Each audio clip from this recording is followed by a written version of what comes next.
Ce message vous est présenté par l'Assemblée chrétienne Le Tabernacle. www.letabernacle.net.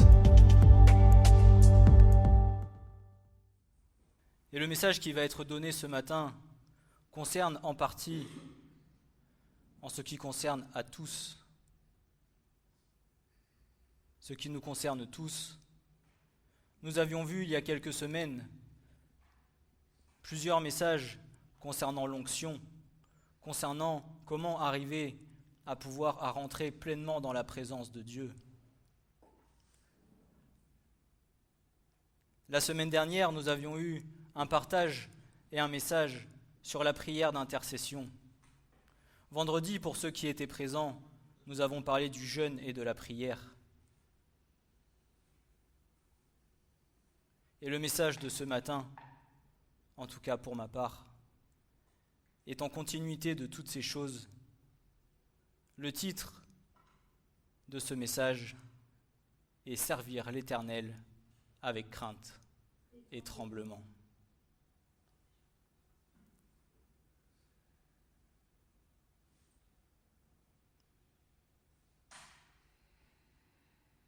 Mais ce que je tiens à préciser, c'est qu'il ne faut pas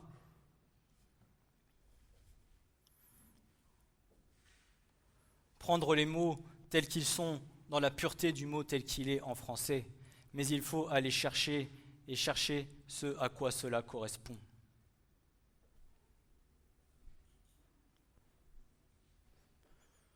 Pour beaucoup, la crainte va être associée à la peur.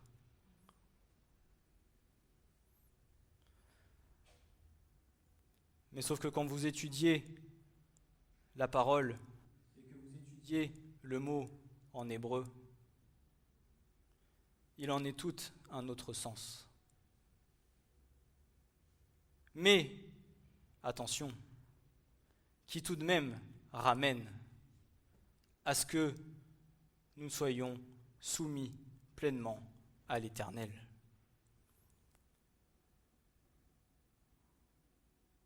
Nous allons donc prendre le passage que tous connaissent, le passage de l'épître Paul dans l'épître aux Philippiens, au chapitre 2, versets 12 et 13.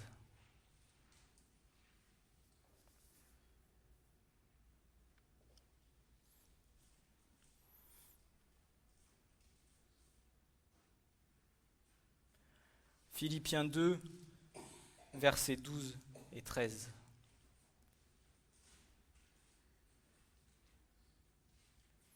Et je vais essayer d'aller lentement ce matin pour que tout le monde puisse comprendre le message. Notamment pour ceux qui ont du mal avec la partie hébreu.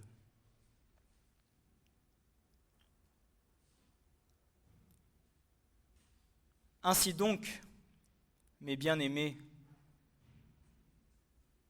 de même que vous avez toujours obéi, non seulement comme en ma présence,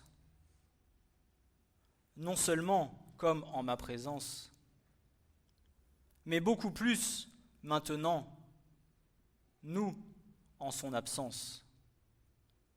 Travaillez à votre propre salut avec crainte et tremblement, car c'est Dieu qui opère en vous le vouloir et le faire selon son bon plaisir.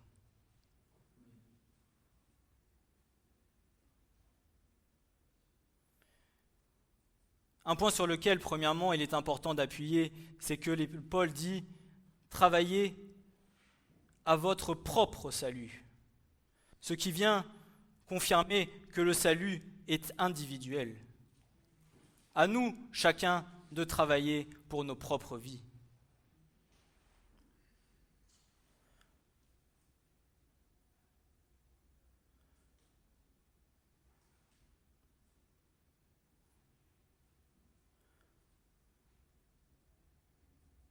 Ton mari a son propre salut, ta femme a son propre salut. Ensemble, nous ne faisons qu'un et ensemble nous avançons, mais notre salut individuel est propre à chacun d'entre nous.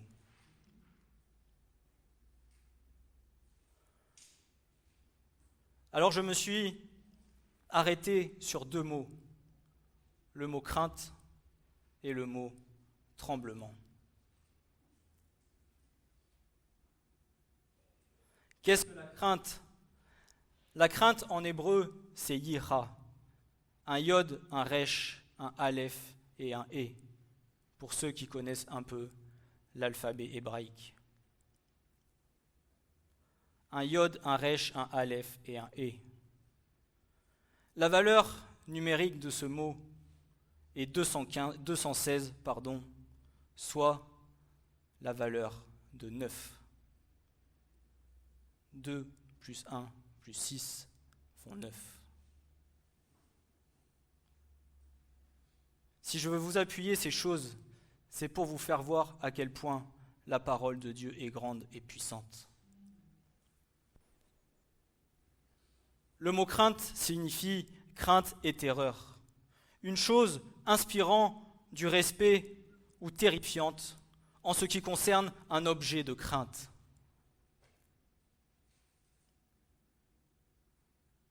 Mais en ce qui concerne la crainte de Dieu, il s'agit du respect, de la révérence et de la piété. Il ne s'agit pas d'avoir peur de Dieu, mais il s'agit de par la reconnaissance que lui nous a donnée à travers son Fils. Alors nous venons à craindre qui est l'Éternel. Parce qu'il est la toute-puissance et parce que c'est lui qui a créé les cieux et la terre. Parce qu'il est omnipotent, omniprésent et omniscient, alors nous venons par notre amour pour lui à avoir la réelle crainte de l'Éternel dans la révérence, dans la piété, dans l'humilité.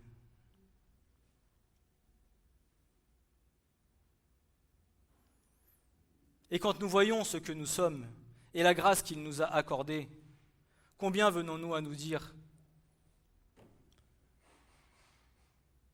Quelle grâce ai-je reçue, Seigneur, de te recevoir dans ma vie ?»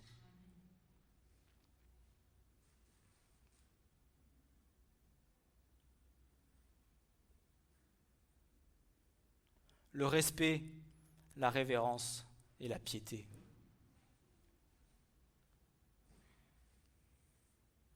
Alors je continue.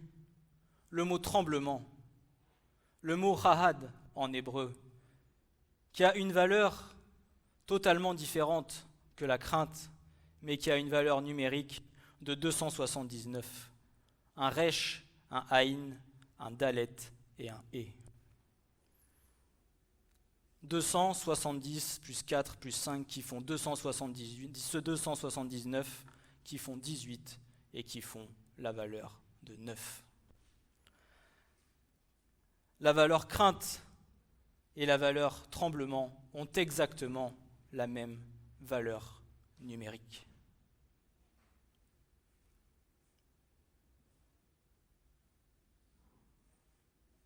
Mais encore mieux,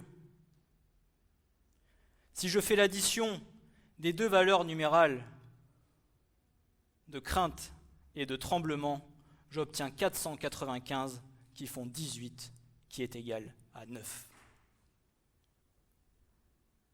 Le mot crainte est égal à 9, le mot tremblement est égal à 9, et les 2 ensemble font 9. Alors vous me direz, oui d'accord mon frère, c'est bien joli ce que tu nous dis, mais quoi de plus ? Ok, ça fait 9.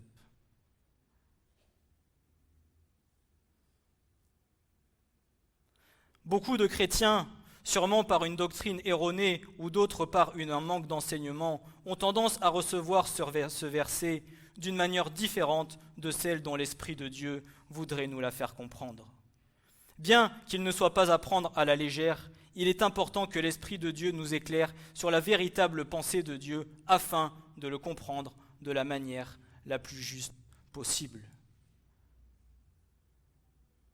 La parole de Dieu n'a pas besoin d'être interprétée par les hommes, elle s'interprète elle-même. Mais c'est à nous, dans la prière et dans la présence de Dieu, d'avoir les révélations propres de ce que le Saint-Esprit veut nous donner, afin que les révélations ne viennent pas des hommes, mais viennent de Dieu.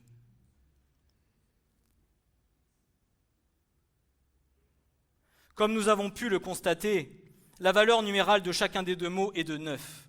Mais qu'est-ce que cela signifie réellement ? Nous allons retrouver à travers ce nombre toute la raison pour laquelle il nous est conseillé de travailler chaque jour à notre salut avec crainte et tremblement, non pas par peur ou par appréhension, mais par un réel amour de servir notre Dieu. Tout en ayant conscience de qui il est réellement, lui, le Créateur de l'univers. Celui que nous venons servir à la louange, celui que nous servons derrière un pupitre, celui que nous servons tous les jours dans nos vies, c'est le Dieu créateur de l'univers tout entier. C'est celui qui tient tout entre ses mains. C'est celui qui est maître du souffle de nos vies, qui choisit si oui ou non demain tu seras vivant ou si tu seras mort. C'est celui qui demain, par une seule parole ou à l'instant T, par une seule parole, viendra et agira dans ta vie pour te guérir, pour te fortifier ou pour t'encourager. Il a la toute-puissance du monde. Et c'est celui-là, c'est ce Dieu-là que nous devons servir. Le Dieu un. Le Dieu créateur. Le Père qui a envoyé son Fils unique afin que lui soit crucifié pour porter tous nos péchés sur la croix.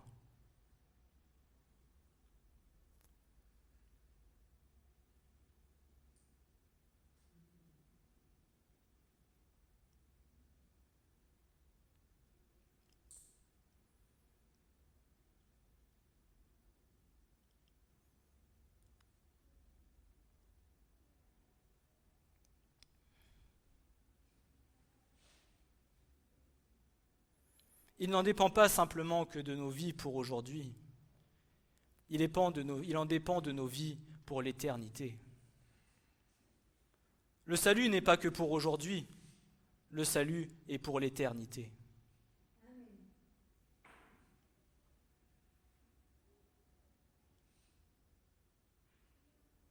Alors je reprends en ce qui concerne le chiffre 9.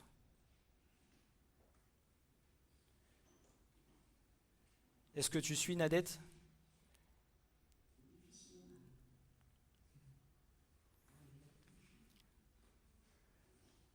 Dans l'hébreu, chaque lettre a une valeur numérique. En additionnant toutes les lettres, on obtient une valeur. Ces deux mots ont une valeur de 9, et en additionnant la valeur numérale des deux mots hébreux, on obtient 9. Le chiffre 9, c'est la 9e lettre de l'alphabet hébraïque, et l'alphabet hébraïque, la 9e lettre, c'est le tet. Et chaque lettre dans l'alphabet hébreu a une signification. Mais sauf que la signification de cette lettre est en lien avec ce que le Seigneur nous dit de travailler avec crainte et tremblement à notre salut. Et c'est pas fini. La 9e lettre de l'alphabet, donc, qui est le tet, symbolise le changement d'état. C'est la seule lettre qui est ouverte vers le haut. Elle exprime la sûreté et le refuge. Pourquoi le Seigneur nous demande-t-il de travailler avec crainte et tremblement à notre salut ?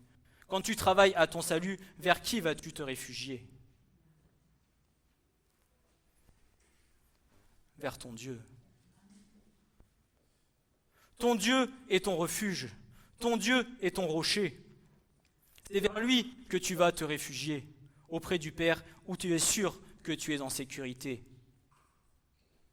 Et c'est par la foi que tu viens à travailler avec crainte et tremblement à ton salut, afin que demain tu aies la vie éternelle auprès de lui.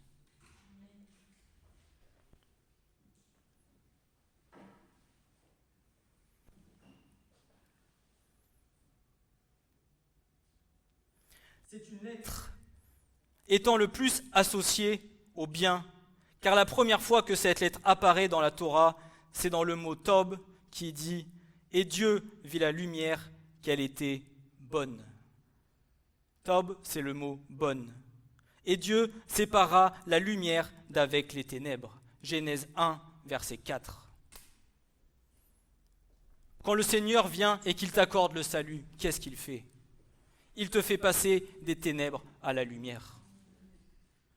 Il vient te convaincre de péché, de justice et de jugement, afin que l'homme ou la femme d'avant que tu étais soit renouvelé en nouveauté de vie, parce que Christ t'a racheté par la puissance de son sang précieux, et que tu puisses venir à la lumière de ce monde, et que tu sois arraché du monde des ténèbres.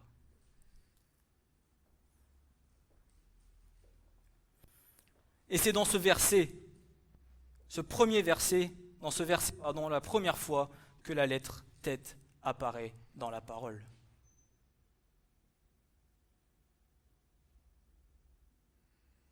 Le tracé de cette lettre correspond à un bouclier. Elle signifie couverture, couvrir, endroit, préserver, protection, résistance, rempart et toit.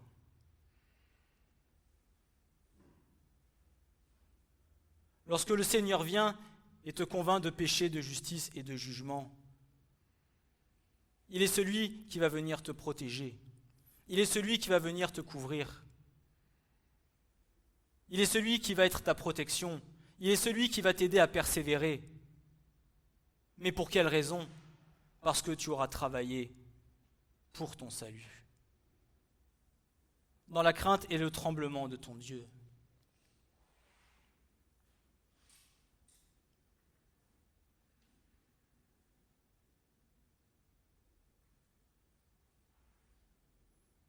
Je ne sais pas trop si ça vous parle, mais il y a certaines choses dans la parole que l'on vient à découvrir qui sont comme un feu d'artifice quand le Seigneur nous révèle les choses. En tout cas, je parle pour moi.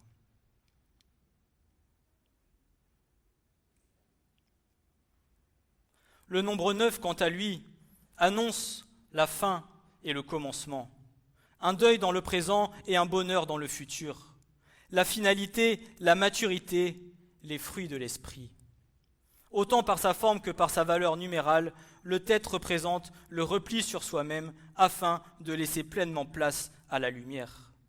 Elle représente l'union par sa valeur pleine en tant qu'aboutissement et promesse de devenir, juste avant le 10, qui est l'aboutissement à la perfection divine.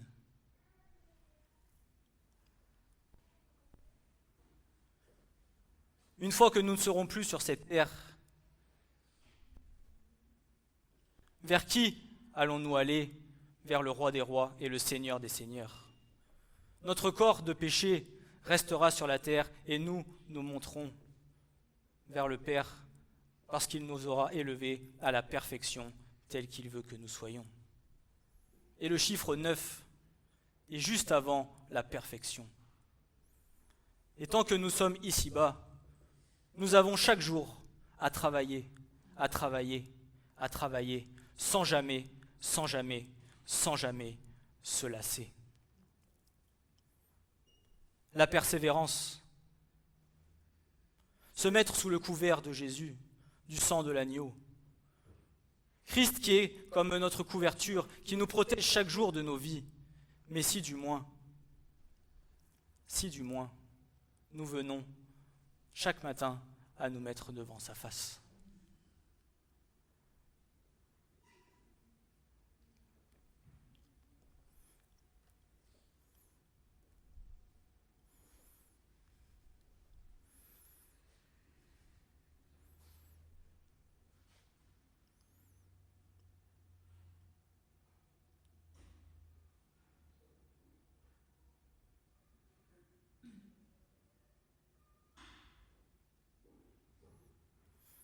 Le mot crainte, ira, signifie une crainte de l'Éternel.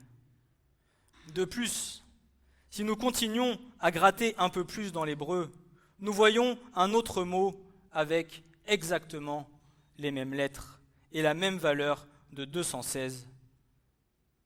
Et ce mot, il n'y en a qu'un, c'est le mot lion.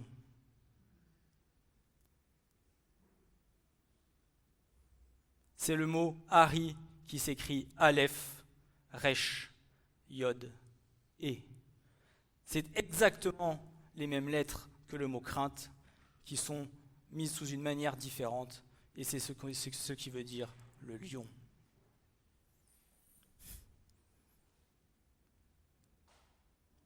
Le lion de Juda. Celui par qui nous avons été sauvés et celui avec qui, tous les jours, nous sommes en communion et qui nous a sauvés par son sang. Et par qui nous avons le salut éternel.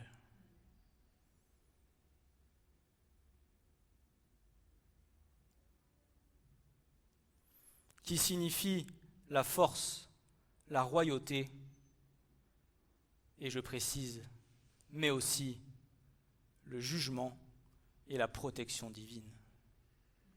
Oui, il nous protège, oui, il est bon, mais je précise, Dieu est aussi là pour juger.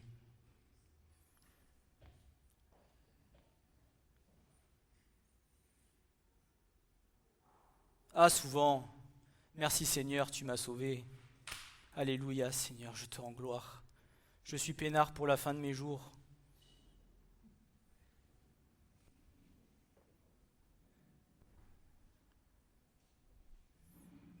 Ce que moi je crois, et je parle pour moi, c'est que selon notre marche avec le Seigneur, nous pouvons venir à perdre notre salut.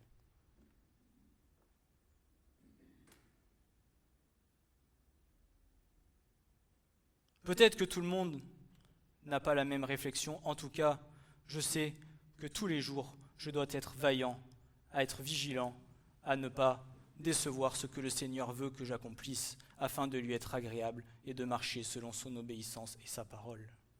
Amen.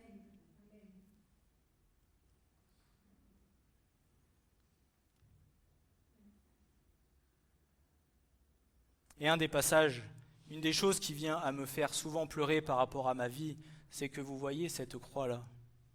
C'est qu'à chaque fois que nous venons à pécher volontairement contre Dieu, nous remettons Jésus-Christ sur cette croix.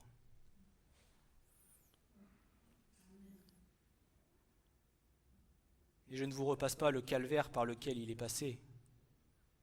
Et pourtant, lui, ce calvaire-là, il l'a fait pour nous tous.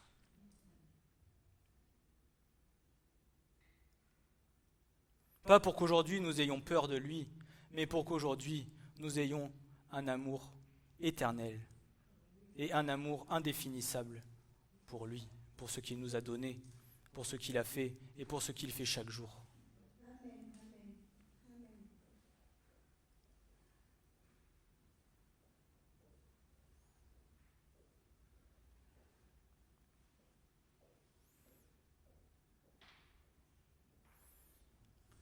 Donc ça, c'était la partie étude biblique, entre guillemets, que je voulais vous transmettre pour que vous puissiez un peu mieux comprendre vraiment le sens des mots et à quel point nous avons un grand Dieu et à quel point la parole de Dieu est mystérieuse et puissante. Pour en revenir au sujet propre du message, Paul nous dit donc que le salut accompli à travers Christ doit susciter en nous crainte et tremblement. Il est important pour nous tous qui désirons suivre le Seigneur que nous ayons une sainte crainte à l'égard de sa parole. Ainsi dit l'Éternel, les cieux sont mon trône et la terre le marchepied de mes pieds. Quelle est la maison que vous me bâtirez et quel est le lieu de mon repos? Toutes ces choses, ma main les a faites, et toutes ces choses ont été, dit l'Éternel. Mais c'est à celui-ci que je regarderai, à l'affligé et à celui qui a l'esprit contrit et qui tremble à ma parole.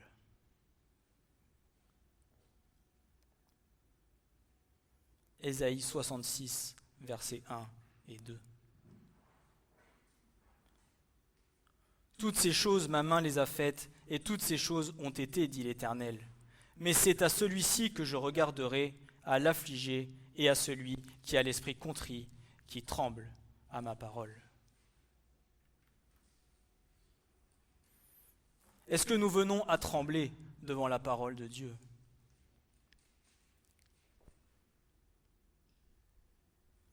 Est-ce que nous venons devant chaque verset à analyser nos vies, à nous remettre en question afin de nous dire « Oui Seigneur, sur ça, ça ne va pas, sur ça, ça ne va pas. J'ai encore besoin de changer Seigneur. » Par ton aide, bien sûr, mais quel est le désir de ton cœur ? Parce que nous le verrons un peu plus tard, ce que le Seigneur regarde et ce en quoi il veut voir les changements, c'est pas dans l'apparence, c'est pas dans le physique, c'est dans ton cœur. C'est dans ton état de cœur intérieur, dans ce que lui seul peut sonder, pas ce que les autres peuvent voir, ce que lui seul peut sonder.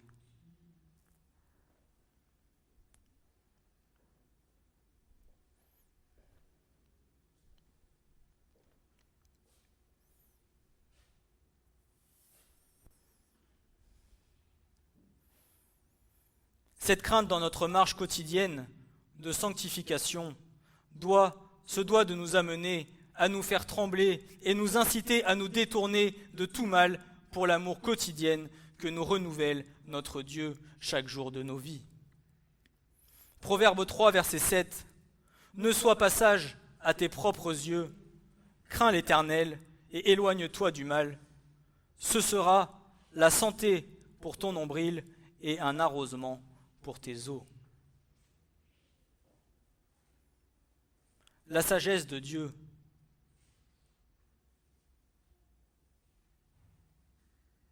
est en partie un élément propre à la sanctification même, puisque par ta sagesse, tu en viendras à être sensible à ce que l'Esprit te dit et à ne pas faire ce que toi tu désires, mais ce que le Seigneur t'ordonne.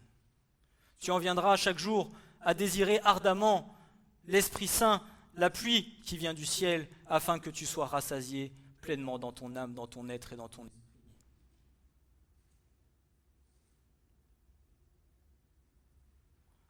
Ne sois pas sage aux yeux des hommes, mais sois sage aux yeux de Dieu.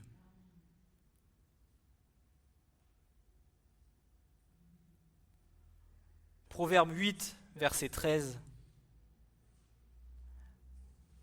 La crainte de l'Éternel, c'est de haïr le mal. Je haïs l'orgueil et la hauteur et la voix d'iniquité et la bouche perverse. Je haïs l'orgueil et la hauteur et la voix d'iniquité et la bouche perverse.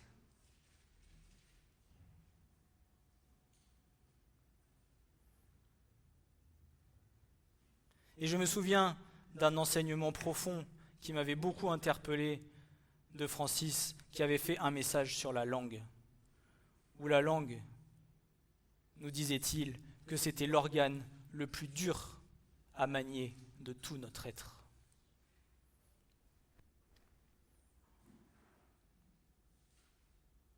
Parce que parfois même, à peine nous avons ouvert la bouche, ça y est, la parole est sortie.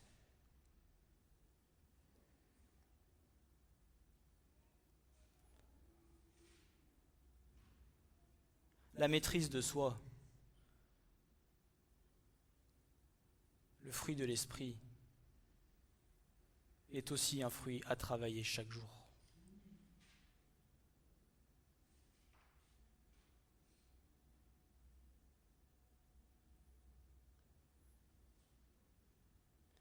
Et c'est pour cela qu'il vient à dire qu'il regardera premièrement à notre être intérieur, parce que bien souvent, ce que nous avons dans le cœur remonte dans les pensées, et des pensées, la parole jaillit. C'est pour ça qu'il dit que votre cœur soit pur, sans tache et sans ride.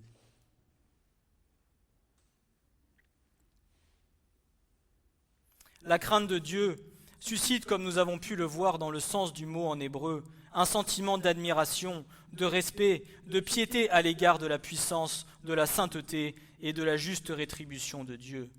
ainsi qu'un désir profond de cœur de ne pas vouloir pécher contre lui et de subir les conséquences de notre iniquité. Psaume 119, verset 120. Ma chair frissonne de la frayeur que j'ai de toi, et j'ai craint à cause de tes jugements. Ce n'est pas une crainte destructrice, mais une crainte dominante et rédemptrice qui conduit à l'intimité avec Dieu et à sa bénédiction, à la pureté morale et à la vie au salut éternel pour chacune de nos vies.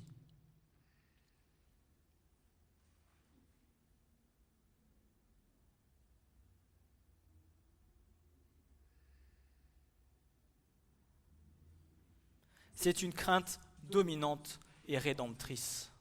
C'est une crainte qui va venir nous transformer. C'est une crainte qui va venir nous faire du bien, qui va venir nous fortifier, qui va venir nous aider à grandir.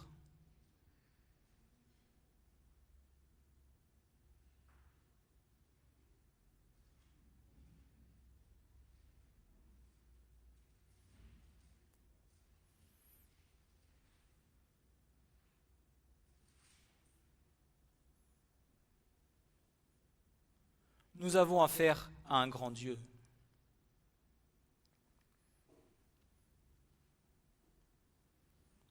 Ce n'est pas un petit Jésus ou un petit Dieu avec qui tu vas venir à jouer aux échecs.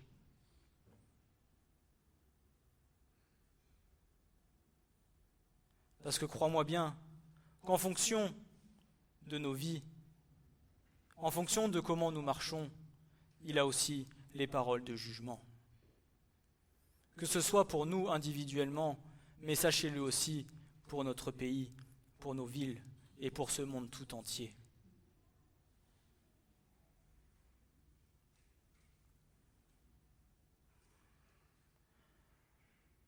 Proverbe 14, versets 26 et 27.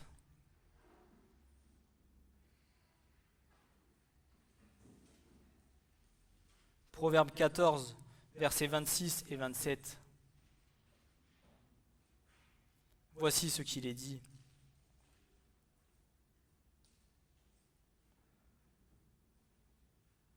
Dans la crainte de l'Éternel, il y a la sécurité et la force. Et il y a un refuge pour ses fils. Tiens, ça correspond aux significations de la lettre hébraïque que nous avons vue tout à l'heure. La crainte de l'Éternel est une fontaine de vie pour éviter les pièges de la mort.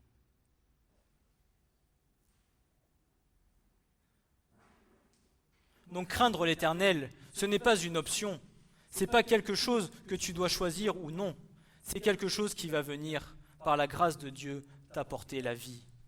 C'est quelque chose qui va venir te nourrir, c'est quelque chose qui va venir t'encourager, qui va venir te fortifier. Mais parce que tu auras envie de connaître encore plus qui est ton Dieu, envie de communion encore plus avec lui, afin de pouvoir recevoir pleinement d'en haut et d'être rempli de l'Esprit, rempli de la parole, rempli de ce que lui voudra t'accorder comme connaissance à sa juste mesure. Non pas pour te glorifier, mais pour glorifier les autres et glorifier lui-même, lui premièrement, qui il est.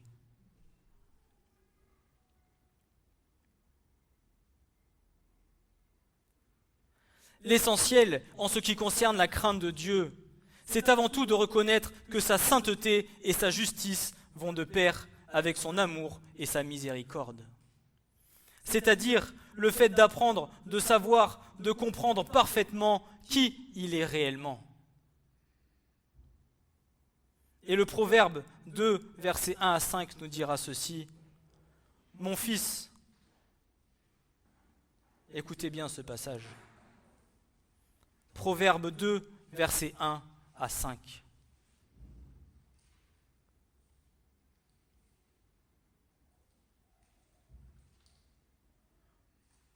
Mon fils, Si tu reçois mes paroles et que tu caches par devers toi mes commandements, pour rendre ton oreille attentive à la sagesse, si tu inclines ton cœur à l'intelligence, et si tu appelles le discernement, si tu adresses ta voix à l'intelligence, si tu la recherches comme de l'argent et que tu la recherches comme des trésors cachés, alors tu comprendras la crainte de l'Éternel et tu trouveras la connaissance de Dieu.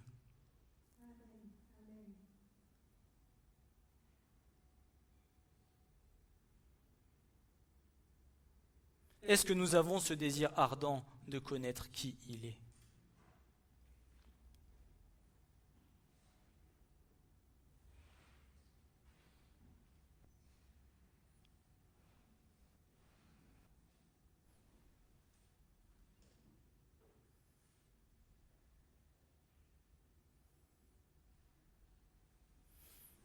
Est-ce que nous avons ce désir de le chercher comme un trésor caché ? Surtout lui qui aime bien se cacher. Parfois, pendant plusieurs temps, nous allons recevoir et recevoir et recevoir. Et puis nous ne savons pas pourquoi, à un moment donné, on a l'impression qu'il ne nous parle plus. Des fois, un mois. Mais ce n'est pas qu'il ne veut plus te parler ou qu'il ne veut plus nous parler. C'est qu'il faut que tu ailles encore chercher.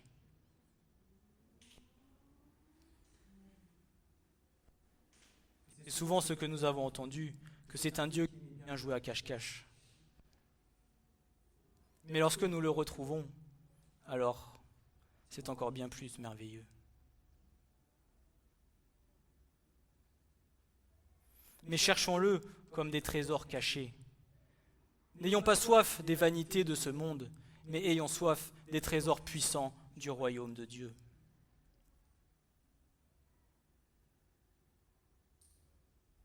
Et c'est ce qui nous aidera pour travailler à notre salut quotidien.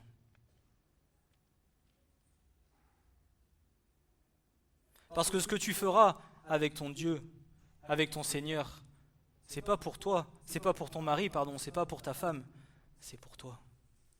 C'est pour te fortifier toi, c'est pour t'encourager toi, c'est pour ton bien à toi.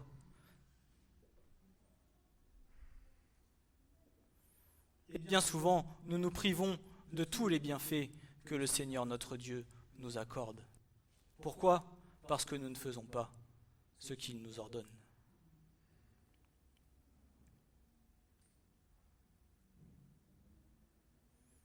Craindre Dieu, c'est donc de le considérer avec respect et révérence, et parce qu'il est Dieu, c'est de l'honorer pour sa grande gloire, sa sainteté, sa majesté et sa puissance. On peut citer à titre d'exemple l'événement qui a eu lieu dans le désert du Sinaï. Lorsque les Israélites virent Dieu se manifester, il y eut des tonnerres, des éclairs et une épaisse nuée sur la montagne. Le son de la trompette retentit fortement. Et la parole ajoute que tout le peuple trembla. Exode 19 et verset 16. Au point qu'il supplia Moïse de lui parler au lieu que ce soit Dieu qui le fasse. De lui parler au Dieu que ce soit Dieu qui le fasse. Que toute la terre craigne l'Éternel, que tous les habitants du monde le redoutent, car lui, il a parlé et la chose a été, il a commandé et elle s'est tenue là. Psaume 33, versets 8 et 9. L'Éternel Dieu a parlé et la chose s'est tenue là. Mais quand nous voyons nos frères et nos sœurs dans la parole, comment parfois nous ne pouvons pas nous dire « Mais Seigneur, si ces choses-là se sont passées aujourd'hui, elles le peuvent encore, elles se sont passées il y a des milliers d'années en arrière, Seigneur, pourquoi ne pourraient-elles pas se passer aujourd'hui ?»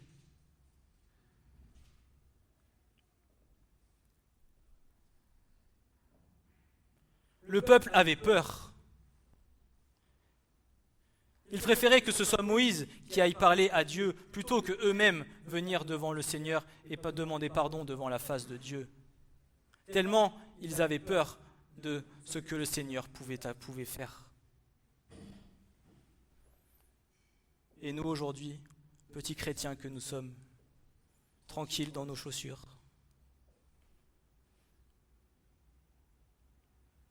Je vois tout le monde qui sourit. Mais il y a parfois des choses, ça vous donne des frissons.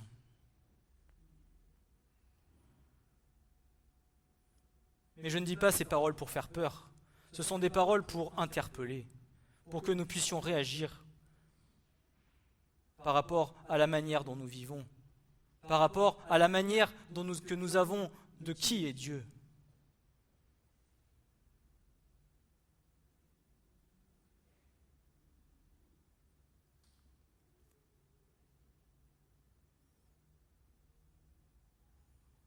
Parce que nous, petits êtres que nous sommes, parfois nous pouvons passer des mois et des mois à prier et nous ne voyons pas la chose à s'accomplir. Lui, une seule parole et la chose est devant lui. Une seconde et la chose se tient.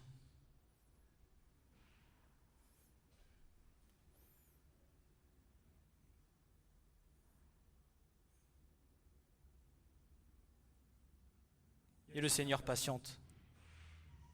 Mais je me dis, mais à quand, Seigneur, ta coupe débordera, parfois?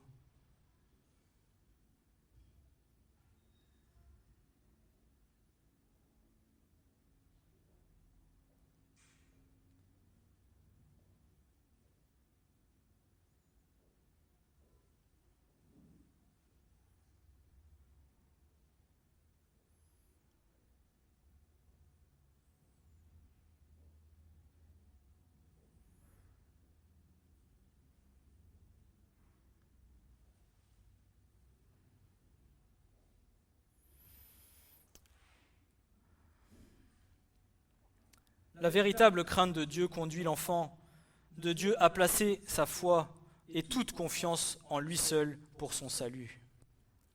La véritable crainte de l'Éternel suscitera en chacun de ses enfants une espérance et une confiance en lui qui ne se trouve nulle part ailleurs que dans notre relation d'intimité avec le Père. Craindre de l'Éternel, c'est être agréable de reconnaître qu'il manifeste sa colère à l'égard du péché et qui a le pouvoir de punir ceux qui transgressent les lois de sa justice dans le temps de l'éternité. Psaume 76, versets 7 et 8. « Tu es terrible, toi, et qui est-ce qui subsistera devant toi dès que ta colère éclate ? Tu fis entendre des cieux le jugement, la terre en eut peur, se tint tranquille. » La terre en eut peur et elle se tient tranquille. Toute la création de Dieu est sous la main puissante de l'Éternel.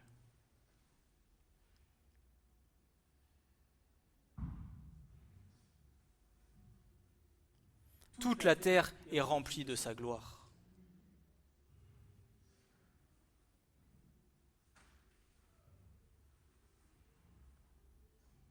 Toute la création de Dieu, c'est lui qui la dirige.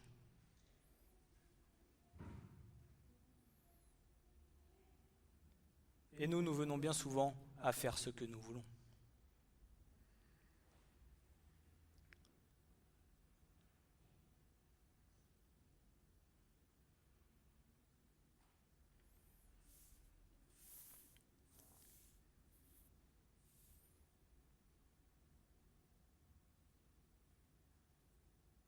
Et je vais reprendre l'exemple de Moïse, qui est venu et qui s'est prosterné 40 jours et 40 nuits devant l'Éternel pour le peuple d'Israël. Deutéronome, chapitre 9, versets 18 et 19. Nous qui parlions du jeûne vendredi soir,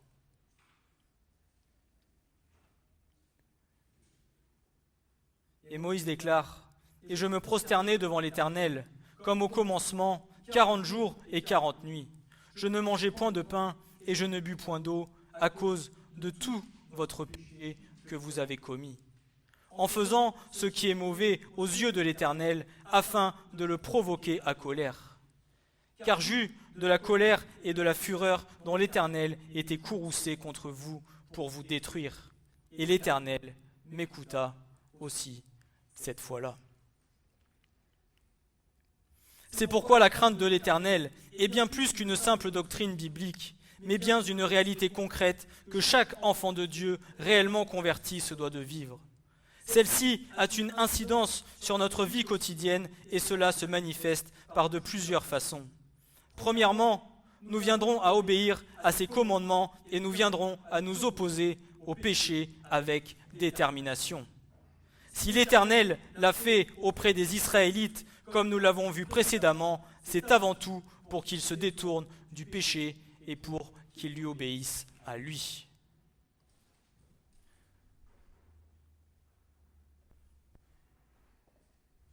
Si le Seigneur et que Dieu veut que tu rentres dans sa crainte, c'est avant tout pour que tu te détournes du péché et pour que tu viennes à rentrer dans son obéissance. Mais rentrer dans son obéissance, qu'est-ce que cela signifie ? Cela signifie de rentrer dans les plans parfaits de l'accomplissement qu'il a pour ta vie.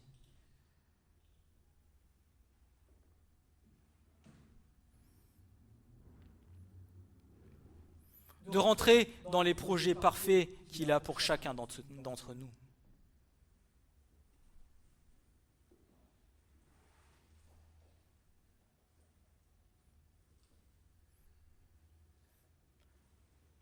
Parce que le Seigneur nous aime.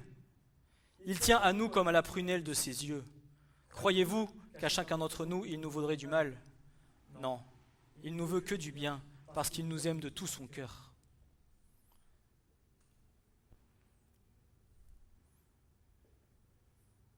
Et bien que parfois sa colère peut faire rage, croyez-moi qu'avant tout, il est bien triste de voir le comportement que chaque enfant de Dieu peut venir à avoir dans sa vie.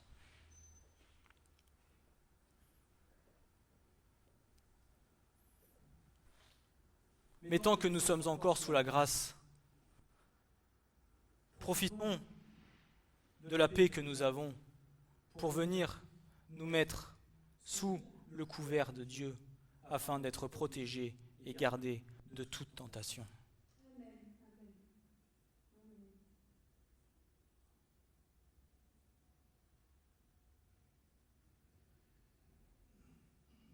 Parce que lorsque le jour viendra,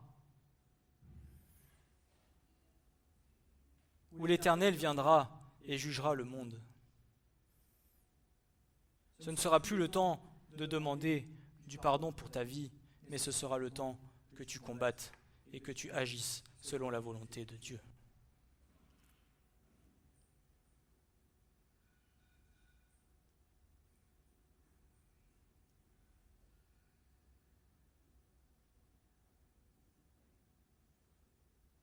Et dans Exode 20, verset 20, voici ce que dira Moïse à son peuple.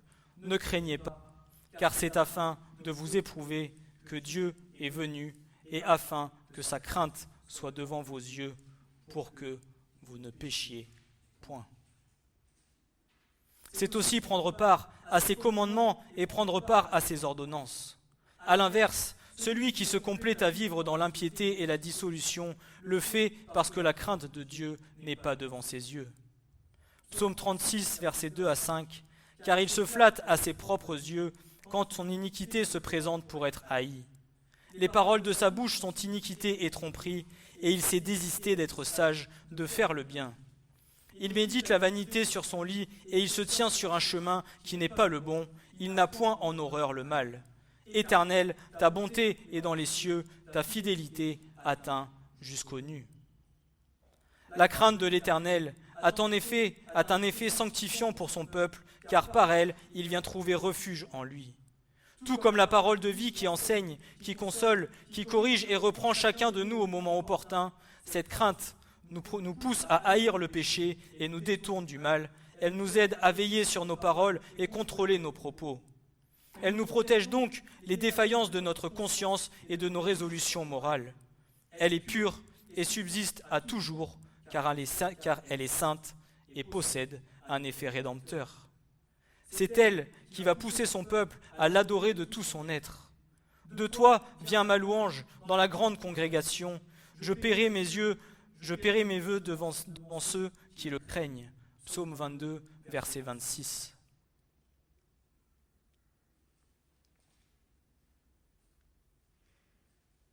Mais ne croyez pas que tous ces efforts ne seront point sans récompense, parce que Dieu bénit ceux qui lui obéissent. Parce que la fin de la débonnairité, de la crainte de l'Éternel, c'est la richesse et la gloire et la vie. Psaume 22, verset 4. Dieu a promis de récompenser ceux qui le craignent, de protéger contre les pièges de la mort et de pouvoir chaque jour à tous nos besoins et d'augmenter le nombre de nos jours. Cette sainte crainte de Dieu procure l'assurance et un acte confort de vie indescriptible. Les actes des apôtres associent directement la crainte de l'Éternel à l'édification du Saint-Esprit. D'un côté, nous avons ceux qui vivent sans la crainte de Dieu, mais qui n'ont aucune notion de sa présence, de sa grâce, de son amour et de sa protection. Et de l'autre, ceux qui le craignent et gardent ses commandements, connaissent la sécurité spirituelle et l'onction de l'Esprit sur leur vie, étant assurés de leur salut.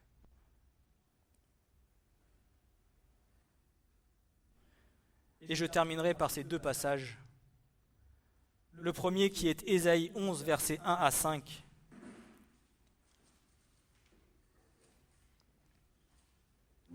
Voici ce que nous dit le prophète.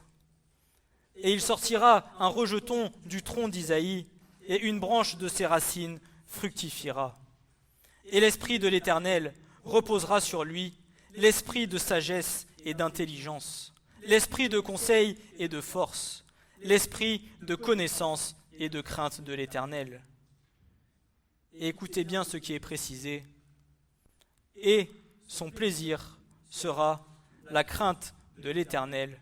Il ne jugera pas d'après la vue de ses yeux et ne reprendra pas selon l'ouïe de ses oreilles, mais il jugera avec justice les misérables et reprendra avec droiture les débonnaires de la terre. Et il frappera la terre avec la verge de sa bouche et par le souffle de ses lèvres. Il fera mourir le méchant, et la justice sera la ceinture de ses reins, et la fidélité la ceinture de ses flancs. Et 2 Samuel 23, versets 1 à 5. Et ce sont ici les dernières paroles de David. David, fils d'Isaïe, a dit « Et l'homme haut placé, loin du Dieu de Jacob, et le doux psalmiste d'Israël a dit « L'Esprit de l'Éternel a parlé en moi, et sa parole a été sur ma langue. Le Dieu d'Israël a dit « Le rocher d'Israël m'a parlé. Celui qui domine parmi les hommes sera juste, dominant en la crainte de Dieu. Et il sera comme la lumière du matin, quand le soleil se lève, un matin sans nuage, par la clarté l'herbe tendre germe de la terre après la pluie. Quoi que ma maison ne soit pas ainsi avec Dieu, cependant il a établi avec moi une alliance éternelle, à tout égard bien ordonnée et assurée, car c'est là tout mon salut et tout mon plaisir, quoi qu'il ne fasse pas germer. Amen. Ce message vous a été présenté par l'Assemblée chrétienne Le Tabernacle. www.letabernacle.net